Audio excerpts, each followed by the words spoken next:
Hi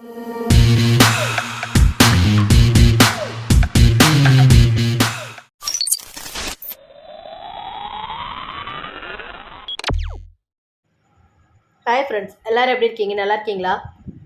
subscribe பண்ணுங்கள், video skip பண்ணாமல் பாருங்கள். இது என்னன்னு சொல்லாமையே செஞ்சு கொடுங்க. சாப்பிட்டதுக்கப்புறம் சொல்லுங்கள், அவங்களே ஆச்சரியப்படுவாங்க. ஒரு கடாய் எடுத்து நல்லா ஹீட் பண்ணிவிட்டு அதில் தேவையான ஆயில் ஊற்றிக்கோங்க. அப்புறம் ஆயில் நல்லா ஹீட் ஆன பிறகு அதில் ஒரு 4 மிளகாத்தூள் சேர்த்துக்கலாம். சேர்த்து வதக்கிக்கலாம். வத்தல் கூடவே பொடியாக கட் பண்ணி வச்சுருக்க வெங்காயத்தை சேர்த்து வதக்கிக்கலாம்.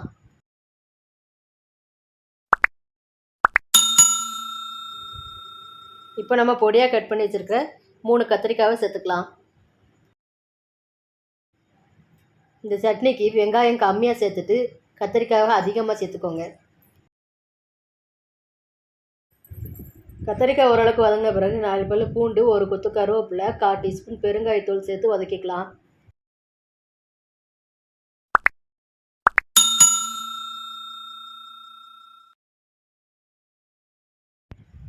மூணு தக்காளி பழம் சின்ன சின்னதாக கட் பண்ணி சேர்த்து வதக்கிக்கலாம்.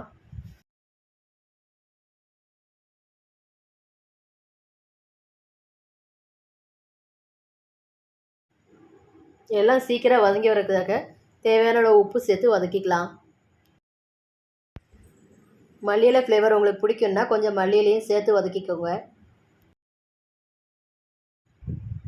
எல்லாம் நல்லா சுருளை வதக்கி எடுத்ததுக்கு பிறகு ஆற வச்சு பேஸ்ட்டு மாதிரி அரைச்சி எடுத்துக்கலாம்.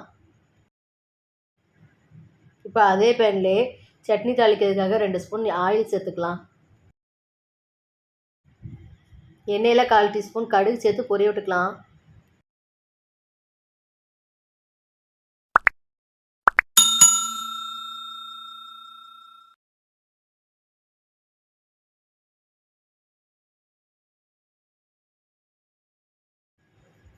கடுகு நல்லா வெடிச்சதுக்கப்புறம் 2 கொத்து கருவேப்பிலை சேர்த்து தாளிச்சிக்கலாம். அரைச்சி எடுத்த கத்திரிக்காய் சட்னியை சேர்த்துக்கலாம்.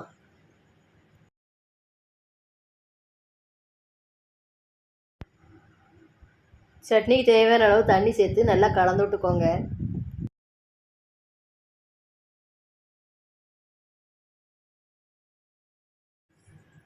கத்திரிக்காய் சட்னிக்கு தேவையான அளவு உப்பு சேர்த்து நல்லா கொதி வந்த பிறகு இறக்கிக்கலாம்.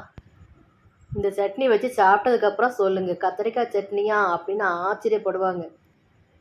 ஃப்ரெண்ட்ஸ், சப்ஸ்கிரைப் பண்ணுங்கள், லைக் பண்ணுங்கள், ஷேர் பண்ணுங்கள். தேங்க்யூ.